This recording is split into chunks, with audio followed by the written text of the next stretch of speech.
Мына сага жаңылык. Бул самолет менен ким келе жатканын билесиңерби? Азыр ушул жөнүндө сөз болот. Стоп. Бул видеону аягына чейин көрүңүздөр. Анткени Атамбаев жөнүндө эмне болгонун азыр көрөсүңөр. Мынакей, эгерде даяр болсоңуз анда лайктан басып, жакшылап маани берип карап туруңуз. Эл чындыкты билсин. Менде башымда ооруткан суроолор көп. Ким жооп берет? Эмне үчүн Бакиевтерди сыртынан соттоп, бардык балегетке күнөөлөп келишет? Атүгүл Жаныш Бакиевдин аялы Кыргызстанга келсе, асман үстүбүзгө түшүп кеткендей, чуу көтөрүшүп, ар жакта майгай салышып, өлүп алалы дешти. Ал эми 15 жыл өлкөнү өлүм сабалга алып келип, фабрика, заводдорду, мал чарбаны өндүрүштү талкалап, Кыргызды темсил этип сыртка кул кылып чыгарып салган Акаевди эмне үчүн соттошпойт? Акаевдин бермети 5 жыл депутат болуп олтурду. Андан бери деле башы ооруп калган сайын темселеп Кыргызстанга келип кетип эле жүрөт. Аны эмне үчүн айтышпайт? Бакиевдин атын түштүктө бир көчөгө беребиз десек, борбордо жатышып, арам катып асынып алалы дешти. Ал эми Атамбаевдин атын бир карасаң альтернативдик жолго, бир карасаң Аламүдүн районуна коебуз дешип айтышып эле жатышат. Атүгүл Баатыр беребиз дешип да чыгышты. Кошоматчы куйруктары Батыр деген аттан айланып кетсин. Бакиев Атамбаевдей болуп өлкөнү курутуп, урдап кыргыз элин карызга батырган жокко. 20 жылдан бери Исмаил Атафондун элге тынымсыз жардам берип келген, айрыкча былтыркы коронавирус учурунда 4 ай бою өз элине таянартоо, сүйөнөр бута боло алган Райымбек Матраимовду куугунтуктап каралап, мамлекетке 2 миллиард сомдон ашык төктүрүп, анысы аз келгенсип сүйрөп алып барышып, камап да коюшту. Акыйкатсыз мамиле адамды бук түшүрүп жаткырып коет. Булар Райымбекти так эле ушундай кылышты. Ал эми чыныгы ууру Атамбаев Кулматовдордон бир тыйын өндүрө алышпады. Атамбаев түрмөдө эле жатканы болбосо, хандын кызындай чолчоңдоп, дал ошол жерден да бийликке таасирин тийгизип жатат. Соттору болсо 2 жылдан бери анын баш коргоо чарасын карашат. Күндө өткөрүшүп, мына көрөбүз, дагы 1 жылдан кийин ар бир жаткан бир күнү 4 күнгө барабар болду деп чыгарып коюшса эле. Мен таптакыр таң калбайм. Албек менен Сапар урууларды качырып жиберишти. Аларды Интерполго берип издеген адам жок. Жеңин ичинен сүйлөшүп, атайын эле качырып жиберишкен окшойт деген смутное сомнение постоянно башымдан кетпейт. 3 жыл таможняны замы болуп иштеген Райым коррупционер болуп, ал эми Акаевдин заманынан бери ар келген бийликтин колтугунда жүргөн Бабанов аппак экен. Барынан да Улукбек Марипов премьер-министр болгондогу тополоңду көрүп, зээним аябай кейип, кайсыл дубалга башымды урарымды билбей заманын курууду. Себеби Марипов мурда кийин эч жерден жаманаты чыкпаган жаш кадр болсо, аны эл деле анчалык тааный элек болушса, анда эмне себептен тирешип, митингтерге чыгышып, жинди болгон немелердей кыйкырышып жатышты дейм да. Ал эми Ош Жалалабад коголаңын ушул бийлик көтөрөбү, ачыкка чыгарабы, өлгөндөрдүн арбагын, тирүүлөрдүн көңүлүн тынчытышабы деген үмүтүбүз да күндөн күнгө сууп барат. Себеби түштүк согушунун башкы күнөөкөрлөрү Атамбаев түрмөдө тайраңдап, өз билген намазын окуп жатат. Отунбаеванын макамын ала турган тирүү жан бул жашоодо жок окшоп калды. Текебаевди болсо элчи кылып эң гүлдөгөн Европа өлкөсүнө жиберет имиш деген сөз аралап жүрөт. А булардын бар тапканы эле Райымбек Матраимов болуп калды. Как будто Райым булардын арпасын кам көргөндөй, же болбосо андан алып бүтпөгөн куну бардай. Мен сабатсыздын башы жетпеген ушул суроолорго ким жооп берет деп Шаумурза Бөрүкулов өзүнүн Facebook баракчасына жазды. Эл чындыкты билсин. Мен бүгүн жашырып олтурбай эле Азаттык жамаатынын ким экенин өз аты менен атаймын. Себеби журналист деген атка дак түшүргөн бул бузукулар качанга чейин болгон окуяны бурмалашып, элде эч нерсе түшүнбөгөн мал катары эсептешет. Азаттык жамааты жамаатыңар менен жабыла жата калып, Атамбаевдин артын жаласаңар да, аныңардын арты таза болбойт. 4 жылдан бери жалайсыңар, бирок тазарта албай келесиңер. Кимди алдайбыз деп убара болуп жатасыңар. Азаттык Атамбаевдин атын атай албайт, иликтей албайт. Себеби тили кысык жери бар деген биздин саныбыздан кийин төмөндөгү элекке илинбей турган жалган жомокту айлап чыгарып, Атамбаевдин байлыгын иликтедик деп элдин кыжырын келтирип жатасыңарбы? Биринчиден, силердин иликтөө деген жомогуңарга эл таптакыр ишенбей калышкан. Экинчиден, силер Атамбаевдин терс жагын эч качан айта албайсыңар. Себеби силер дайыма Америка жана Атамбаевдин заказын аткарып келесиңер. Үчүнчүдөн, Атамбаевдин Жазуучулар союзун урдаганы так айтканда, ошол 50 миллион акча анын башка жерден урдагандарынын жанында дарыядан чөмүч менен суу алгандай эле көрүнүш болуп калат. Хан сарай салган участокты бабаларымын жери деп ыйманын жутуп жаткан адамдын кандай жакшылык күтсө болот? Ата бабасы кокондон келгиндилер экенин баары билет. Өзү болсо таласка барып таластык, Баткенге барса Баткендик болуп жүрсө, анан кайдан жүрүп Койташтык болуп калсын. Жазуучулар союзун же башка жерде кыкшатканы бизди кызыктырбайт. Бизге Атамбаевдин 2010 жылдан берки уруулуктары деле жетип артат. Азаттык, айды этек менен жаап болбойт. ТЭЦ, музей, датка кемен, альтернативдик жол, ипподромдогу уруулуктарды кайсыл жериңерге алып барып тыгасыңар? Жамаат атыңар менен топтолуп жашырам деп аракет кылсаңар да эптей албайсыңар, себеби анын кылмыштары укум тукумуна атүгүл кокондо алып кеткен анча-мынча туугандары бар болсо, аларга да жетип артып калат. Өзү Өзбекстанга барганда айткан, Өзбекстанда акем бар деп. Азаттык жамаат эмне болсо да журналист деген ыйык кесипти тандап окугансыңар. Бирок силер акыркы 5 жылдан бери өз кесибиңерге кыянаттык кылып, жалган жала кууру доомат элди экиге бөлгөн бузук иштер менен алектенип келесиңер. Силердин студияңардын сыйлуу коноктору Жалаң Бакиевди, Райымбек Матраимовду жамандагандар, илгери Ташиевди, Келдибековду жамандагандар да ошол меймандардын катарында болчу. Ташиев УКМК башчысы болуп, ал жөнүндө жагыңар жабылып, үнүңөр өчтү. Кудайга 1000 мертебе шүгүр, Атамбаев жөнүндө иликтөө жүргүзүү эмес, анын атын айтып ооз ача албаган эмессиңер. Мына эми оозуңарды ачыпсыңар, бирок акыйкатты айтуу үчүн эмес, тескерисинче Атамбаевдин артын тазалайбыз, ак көрсөтөбүз деп оозуңарды ачыпсыңар. Дагы бир жолу айтам, убара болбогула, Атамбаев эч качан таза болбойт. Атамбаевдин агороотун таштан тазалайм деп жүгүрүп, өзүңөрдүн чарбаңар ташка толуп кеткен, сезбеген кайдан чыккан макулуктар экенсиңер. Журналист деген кесиптен айланып кеткиле, эл бузар эки буттуу наадандар. Менин колумда бийлик болсо, Азаттык деген каналды ошол күнү жоюп, Азаттыкта иштеген силердей Американын күчүктөрүн өлкөдөн сүргүн кылып айдап салмакмын. Илгери эл ичинен чыккан бузукларды сылка кылып сыртка кууп салган, кагазга жазылбаган мыйзам иштеген. Ошол мыйзам эң туура мыйзам болгон, себеби силердей эки жүздүүлөрдү өлтүрүп, мазарга сатып, базарга алып барып болбойт. Атамбаевди өзүнө окшогон кылмышкерлер, арам тамактар жана гени бузулган трайбалисттер колдошун билесиңерби? Силер ошолордун катарынан орун алып калгансыңар. Атамбаевиңердин башында калсаңар экен, баарыңар топтолуп деп Шаумурза Бөрөкулов өзүнүн Facebook баракчасына чыгарды. Эл чындыкты билсин. Мына карагыла, Кыргызстанда өтө чоң өзгөрүүлөр башталды. Садыр Жапаров аз убакыттын ичинде өтө көп суммадагы Кыргызстандын карызы төлөнө баштады. Кыргыз аскерлери кудум эле кинодогудай өнүгө баштадыбы? Мынакей бул көрүнүштү карагылачы. Мындай нерселер 30 жылдан бери болгон дагы эмес. Кантыбек Ташиев дагы ишти катуу баштадыбы? Мынакей бул видеого лайктан басып, аягына чейин көрүңүздөр эмне болуп атканын. Баса, Шындык инфо каналына катталган соң коңгуроону дагы басып иштетип койгонду унутпаңыздар. Эл чындыкты билсин. Сыймык Жапыкеев президент Жапаровдун жарлыгы менен генерал болгон. Финансы полициясынын мурдагы башчысы Сыймык Жапыкеев финансы полициясынын генерал-майору намы президент Садыр Жапаровдун жарлыгы менен ыйгарылган. Бул тууралуу президенттин маалымат кызматы айрым маалымат булактарына билдирген. Буга чейин айрым ЖМКларга Жапыкеевке генералдык наам берилгени боюнча ар кандай маалыматтар айтылган. Ал арада президенттин маалымат катчысы Галина Байтерек Шенполдун экс башчысына жогорку наам берилген, берилбегенин билбегени коомчулуктун кызуу талкуусуна түштү. Кыргыз Республикасынын аскердик наамдары класстык чендерди, атайын класстык чендерди жана атайын наамдарын белгилөө жөнүндө мыйзамынын 15 беренесине ылайык финансылык полиция кызматкерлеринен финансылык полициянын генерал-лейтенантына чейинки атайын наамдар ыйгарылат. Ошол эле учурда Кыргыз Республикасынын укук коргоо органдарында кызмат өтөө жөнүндө мыйзамдын 17 беренесине ылайык укук коргоо органдарынын жогорку башкаруучу курамынын кызмат орундарына жана аларга тиешелүү атайын наамдардын тизмеси өлкө башчысы тарабынан бекитилет. Ошонун негизинде президенттин жарлыгы менен мамлекеттик органдардын жетекчи кызмат орундарына жана тиешелүү жогорку атайын класстык чендердин жана атайын наамдардын тизмеси бекитилген. Бул жарлык менен экономикалык кылмыштуулукка каршы күрөшүү боюнча мамлекеттик кызматтын төрагасына финансылык полициянын генерал-майору жогорку атайын наамы каралган. Булак Назар Ньюс KG. Садыр Жапаров дагы 254 адамга ырайым берди. Абакта жазасын өтөп жаткан 245 адамга ырайым берилип, анын 89 эркиндикке чыкса, калгандарын жаза мөөнөтү кыскартылды. Тиешелүү жарлыкка өлкө башчы Садыр Жапаров 18 февралда кол койгон.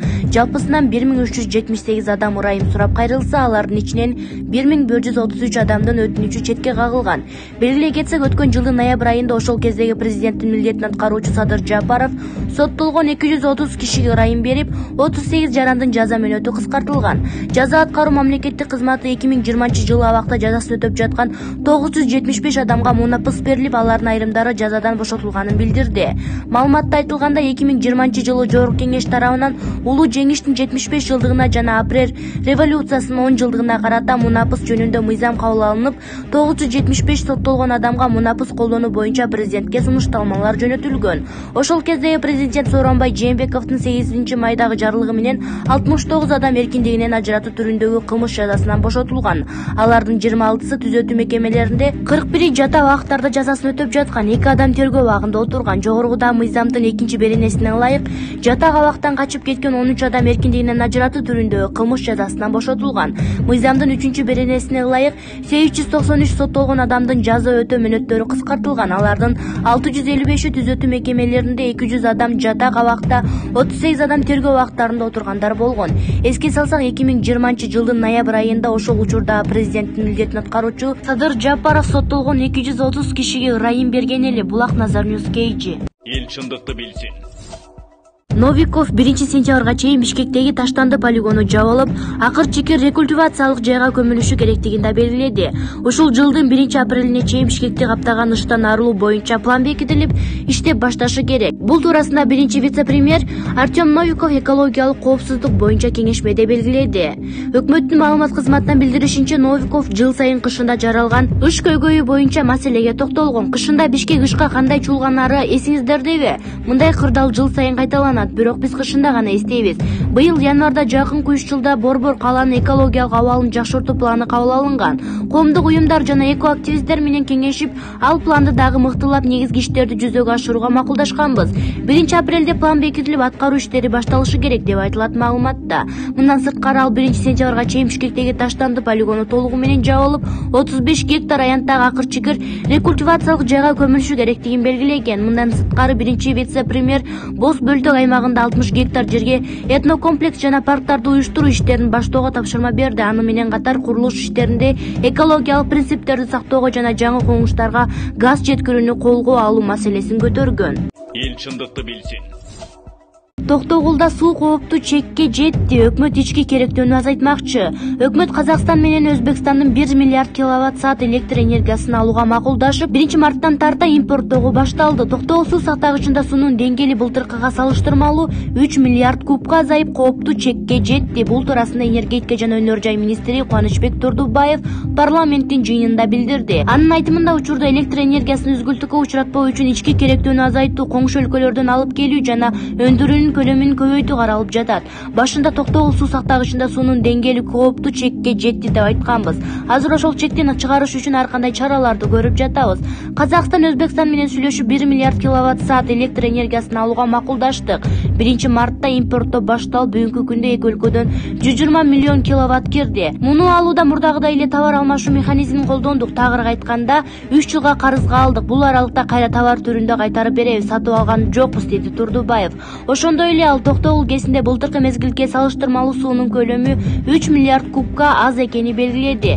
Биз жок дегенде былтыркынын ордун толтуруу үчүн быйыл 3 миллиард киловатт-саатка үнөндөп же кошумча табышыбыз жана ички керектөөнү азайтышыбыз керек. Учурда аны аткаруунун иш планын карап жатабыз, деди Турдубаев. Мындан сырткары, министр Бишкек ТЭЦинин электр энергиясын өндүрүүнүн дагы 1 миллиард киловатт-саатка көбөйтүп, көлөмүн 2 миллиард 505 миллион киловаттка жеткирүүнү планданып жатканын билдирди.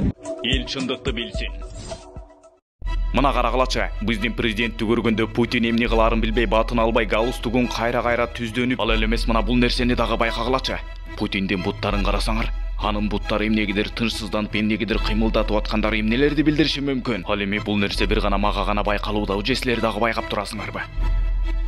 Ал эми бул жерде эмнегидир дем жетпей кеткендей сезилип атабы, же мага ушундай туюлдубу? Мынакей кызыктын баары мына тагы эми башталат. Ошондуктан мына бул видеого лайктан басып аягына чейин көрүңүздөр. Баса, Шындык инфо каналына катталган соң коңгуроону дагы басып иштетип койгонду унутпаңыздар. Эл чындыкты билсин. Баары мына так ушул жерден башталды.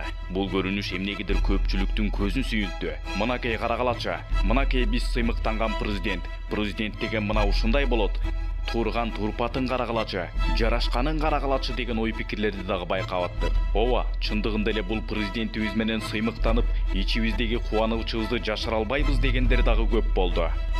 Ал эми мына бул жерди салыштыра турган болсок, андан бул жерден өтө чоң бир тактиканы дагы байкоого болот. Президенттердин алгачкы визити, самолеттон түшкөндөгү алгачкы жолу көрүнүү тактикасы. Кыргызстандын президенти алгачкы жолу Москвага келе жатат. Ал эми Москвадан тосуп алуучулар Кыргызстандын президенти кандай болду экен деп көрүүгө зар. Адамдын кандай экенин, канчалык деңгээлде акылдуу кыйын экендиги, анын алгачкы көрүшүүдөгү, алгачкы жолугушуудагы өзүн алып жүрүүсүнөн гана билинет. Ал эми бул жерден өзүбүз байкагандай, президент Сооронбай Жээнбеков өзүн өзү көргөзүү ыкмаларын жана президенттик тактикаларды, президенттик трюктарды колдонгон жок. Бул балким президент Сооронбай Жээнбеков эч нерсени оюна албагандыр. Бул дегендик президент жаман дегендик эмес. А балким билбей деле калгандыр, мүмкүн эсинен чыгып калгандыр. Бирок бул жерде президент деген эмне кылышы керек эле? Кандай тактикаларды жана кандай трюктарды колдонушу керек эле? Бул нерселерди биз азыр Садыр Жапаровдон гана байкайбыз. Кыргызстандын президенти кандай болду экен деп элдин баарысы күтүшүүдө. Бирок бул жерден Садыр Жапаров самолеттон түшкөндө эле мени кимдер күтүп атат экен деп алардын жүзүн тике караган жок. Самолеттон чыгаар замат эле өз жолун карады. Андан соң өзүнө ишенимдүү терең дем алып, оң жакка көз жүгөрттү.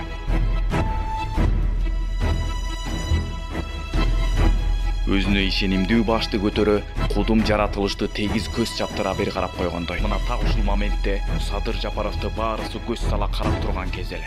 Ал эми Садыр Жапаров бул жерде аларды мени ким күтүп турат экен деп аларды көз чаптыра караган жок. Бул демек Садыр Жапаров өзүн сыйлап, өзүн гана биринчи орунга коюп, бул демек Садыр Жапаров а дегенде эле өзүнүн каалаган жагын карап, өзүн сыйлап, өзүн биринчи орунга коюп, өзүнүн харизматикалык чеберчилигин туура колдогондугун байкоого болот. Мынакей, Кыргызстандын президенти кандай болду экен деп элдин баары Садыр Жапаровду карап турган кезде, Садыр Жапаров а дегенде эле өзү каалаган жакка көз чаптыра карап алып, андан соң өз жолун карап, андан кийин гана мени ким күтүп атат экен деп алар жака жүзүн бурду. Жана эч кандай шашалактабастан, ордуна тике туруп, оор басырыктуу гана алардын сүйлөп аткан сөзүнө маани берип тыңдап, ордунан тике түп-түз турганын байкоого болот. Андан соң таанышуу иш-чараларын, президенттик тактикаларды колдонуп, жана психологиялык трюктар менен өзүнүн харизматикалык деңгээлин жана чеберчилигин колдонуп, баарысын туура жасагандыгын байкап, аңдап көрүүгө, мына бул жерден даттана байкап көрүүгө болот. Президентибиз Садыр Жапаров кандай адам экендигин байкап калган Байтор бул жерден дагы Путин Садыр Жапаровду эмнегедир батын албагандай башкача абалда күлүп чайнап тосуп алгандай болду. Эгерде байкай турган болсок, келиңиз бул жерге отуруңуз дегендей кол жаңсап, андан соң ал элемес Путин отургучтарга барган кезде Садыр Жапаровдон кысылгандыктан Байтор топчусун чечкендей абалда жана түз отура албагандай болуп, кайра-кайра оңдонуп отуруп, Садыр Жапаровго тике карай албай, кайра-кайра жылмайып, андан соң буттарын кыймылдата баштаганын дагы байкоого болот. Бул эмнени билдириши мүмкүн? Мына бул көрүнүштү өзүңүз дагы бир сыйра байкап көрүңүз.